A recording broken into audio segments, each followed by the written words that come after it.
nuestro molín es un molín fariñero como todos los demás, Sí. y la diferencia con el que tal ya es que como fueron restaurados en distinto momento, pues se hicieron de una manera u otra, pero...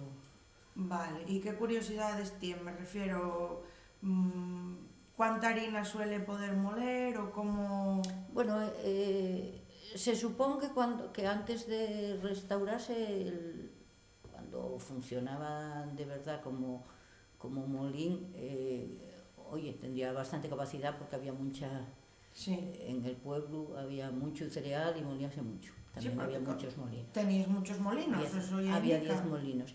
Pero el nuestro, no sé, no tiene mucha capacidad, como se usa poco, Sí. y siempre hay problemas con el agua y eso, no creas que tiene mucha capacidad. Vale. Mole poco. ¿Y moléis maíz principalmente? Molemos solo maíz. Maíz.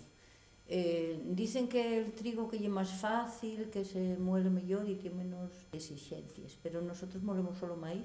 Sí. Y entonces sí, esa fariña que sale de ahí, pueden usarlo las personas que tienen problemas con el gluten y tal, porque no, ese molín no está contaminado con nada. Sí, no tiene otro tipo de grano. Y nosotros eso, cuando bajo se muele, unas veces pues para el ganado, otras veces, bueno, para que mi mamá faiga tortos, o mi suegra faiga fariñas,